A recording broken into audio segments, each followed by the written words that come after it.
চট্টগ্রামে শুরু হয়েছে বাংলাদেশ ও যুক্তরাষ্ট্রের যৌথ মহড়া প্যাসিফিক অ্যাঞ্জেল 25। 7 দিনব্যাপী এ মহড়ায় মানবিক সহায়তা ও দুর্যোগ মোকাবেলার প্রস্তুতি বাড়ানোকে মূল লক্ষ্য হিসেবে নেওয়া হয়েছে।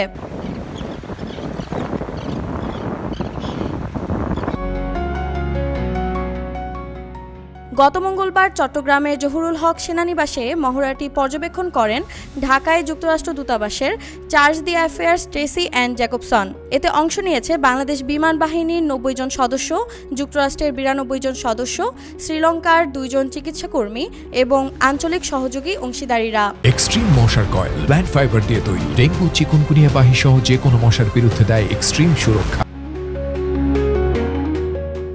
মহড়ায় চিকিৎসা সহায়তা, বিমান নিরাপত্তা, প্রকৌশল কার্যক্রম এবং দুর্যোগ ব্যবস্থাপনা বিষয়ে প্রশিক্ষণ দেওয়া হচ্ছে।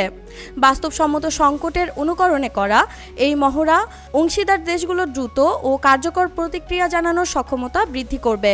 ঢাকায় যুক্তরাষ্ট্র মিশনের মুখপাত্র পূর্ণিমা রায় জানান, প্যাসিফিক অ্যাঞ্জেল বাংলাদেশ ও যুক্তরাষ্ট্রের চলমান প্রতিরক্ষা সহযোগিতা এবং মানবিক প্রস্তুতির প্রতিশ্রুতি স্পষ্ট করে। এটি ভবিষ্যতে সম্ভাব্য সংকটে একসঙ্গে কাজ করার সামর্থ্য আরও দৃঢ় করবে।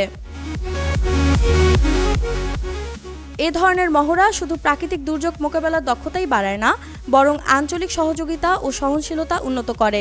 একই সঙ্গে ইন্দো প্যাসিফিক অঞ্চলে দীর্ঘমেয়াদী নিরাপত্তা সহযোগিতার ভিত্তিও শক্তিশালী করে।